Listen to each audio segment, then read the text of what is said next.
Google just sent me over the limited edition Pixel collection kit for their Pixel 7 and Pixel Watch as part of the hashtag Team Pixel. So let's go ahead and dive right in.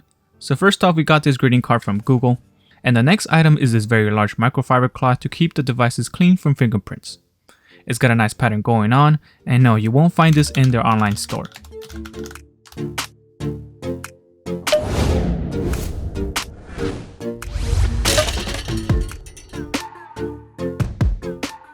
This is a beautiful presentation, it's so clean. Google sent me over the matte black Pixel Watch and the obsidian black Pixel 7 Pro. Both of these devices look great, and I will be doing a full review on each one separately, so let me know if there's anything you would like me to test out. The Pixel 7 Pro shares a similar design with the Pixel 6 Pro, but it now features a premium polished aluminum finish on the camera bar. The curve on the screen is much more subtle. The power button and volume rocker are now positioned slightly lower, making it much easier to reach. The face unlock feature is finally back, and it has been working really well, and you can see this nice animation around the front camera when it's searching for your face. The Pixel 7 Pro has a sharp 6.7-inch Quad HD Plus display with a 25% higher peak brightness than the Pixel 6, so it will be easier to see the display when it's bright outside. This also offers a 120Hz dynamic refresh rate that will provide a smooth scrolling and more responsive gaming experience, and the refresh rate will lower down to preserve battery life when not needed.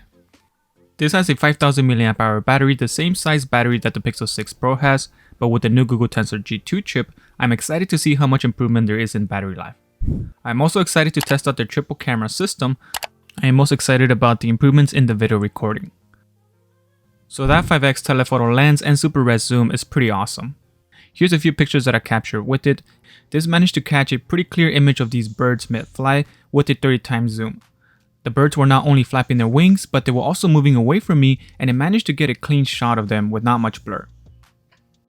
And now here's another picture, and this is a freeway sign, and you can read the sign just fine. And now here's a picture of how far I was, and that is impressive.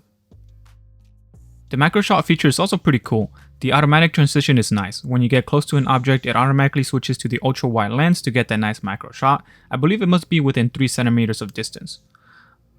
I'm really looking forward to taking a ton of pictures and videos with the Pixel 7 Pro. Alright, enough about the phone.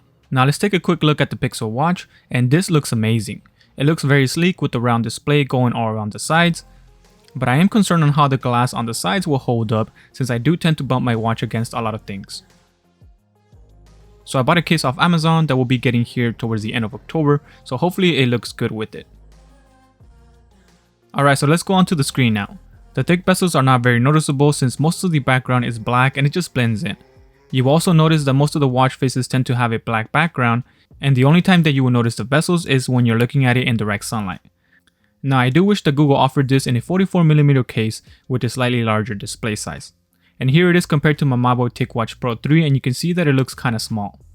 I am also concerned on how long the small 294 mAh battery will last on this watch, since I'm coming from a 577 mAh battery watch that gives me 3 days of usage on a single charge. I'm hoping I can get the full 24 hours of battery, but we'll see. Wearing this watch throughout the day is really comfortable, and I always prefer the silicone bands since I feel that those provide the most comfort. The removal of the watch band does take a little getting used to, but it's not too bad. You have to push this little button while pushing the band towards the button to release it. The watch band has a satisfying click when you slide it into place. I will go into more detail with the Wear OS software in my full review, but something I already missed is being able to pin my favorite apps to the top of the list. You will no longer be able to tap and hold on the app to pin it to the top, so that's a bummer. You will need to download the Google Pixel Watch app from the Google Play Store to connect the watch to your phone, and this automatically popped up for me to download when it sends the Pixel Watch. And this is nice, I didn't have to go searching for it. So you will no longer be using the Wear OS app with this watch. Since this is the LTE version, you can leave your phone behind when going to the gym or for a run. And this will probably consume a little more battery than the Wi-Fi version. I will be taking advantage of this feature, and I will set up the mobile data through T-Mobile on this watch later. So besides getting the Pixel Collection kit box, I also got the retail packaging inside this cool bag. Inside the Pixel 7 Pro box, you will find the phone, and mine is missing because it was put in the other presentation box. You will get a USB-C to USB-A adapter and the USB-C charging cable. You will also get a user instruction manual, and the SIM tool will be inside that paperwork. Now for the Pixel Watch, this is what the box looks like. You got the Fitbit branding on the bottom right here, and now inside the box you will find the watch. And then when you open the smaller box, you will find a small watch strap that you can swap out for the one that it comes with in case it's too large. You will also find the wireless charger nicely tucked in here. You will need a USB-C port to connect this to power it up. And you will also get a user guide. And that will be it. Alright, so that does it for today's unboxing and first impression on the Pixel 7 Pro and Pixel Watch. Thank you all for watching and feel free to smash that like button and subscribe for more tech related videos, and I will talk to you on the next one.